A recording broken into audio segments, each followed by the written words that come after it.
안타깝게도 세상을 지배하는 힘의 논리가 오늘날 교회와 그리스도인들에게도 심각하게 스며들고 있습니다. 오늘날 교회도 이 네피림의 환상을 쫓고 있지는 않는지요. 자기들의 원하는 모든 것을 다 소유합니다. 이 세상의 모든 좋은 것에 대한 욕망 또한 교회와 성도들이 필터링 없이 그저 채워져 가고만 있습니다. 돈이 힘이 된다 그러면 돈의 혈안이 되어 돈의 딸들과 결혼하지요.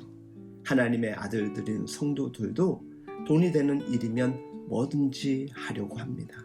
교회에 돈을 가진 자가 들어오면 출신 성분을 묻지 않고 자리에 앉힙니다. 학벌이 힘이 된다 그러면 수단 방법 가리지 않고 학벌을 소유합니다. 세상은 학벌을 가진 자를 무조건적으로 우대하여 자리에 앉힙니다.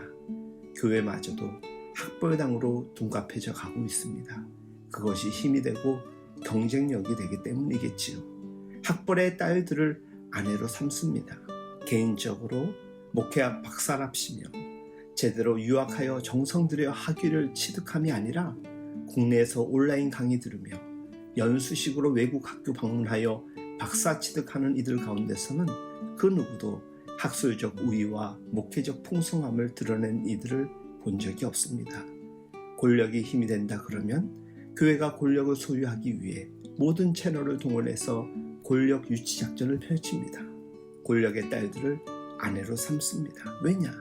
그래야 힘이 되고 경쟁력이 생긴다 여기기 때문이겠지요. 때로 선거철 교회를 방문한 국회의원 후보들, 그들이 인사하라 한답시며 강대상으로 올리고 인사시키는 경우가 종종 있습니다.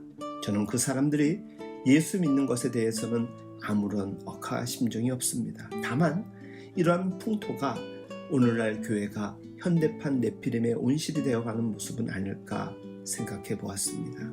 오늘날 모든 교회가 그런 것은 아니지만 대부분의 교회들이 자이언트의 꿈만 꾸고 있는 듯합니다. 거인이 되고 용사가 되고 유명한 자가 되는 것이지요.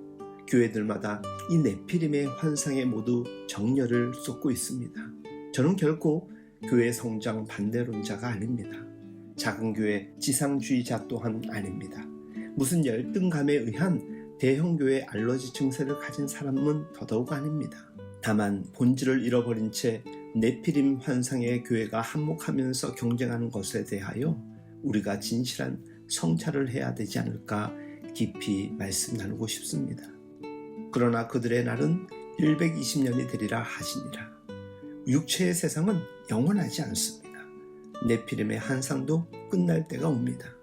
네피림의 세상, 고대의 유명한 자들은 모두 하나님의 홍수에 수장되었음을 기억하십시오. 그들은 아무것도 대항할 자가 없는 자들처럼 하늘을 날 것처럼 기세를 떨쳤지만 아무도 날지 못하고 수장되었습니다.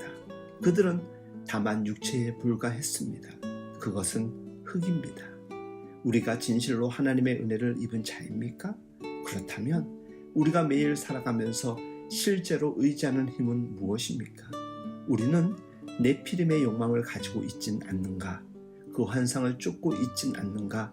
늘 우리 마음을 두들겨 보아야 합니다. 주 안에서 사랑하는 여러분, 오늘날 교회가 하나님의 이름을 앞세우면서도 그 이면의 실제에 있어서는 네피림의 힘, 육의 힘, 용사들의 힘을 사용해서 이를 해치우고 있지는 않습니까?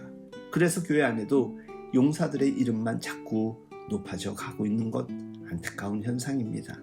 우리는 네피림의 환상에 마음을 뺏기지 말아야 합니다.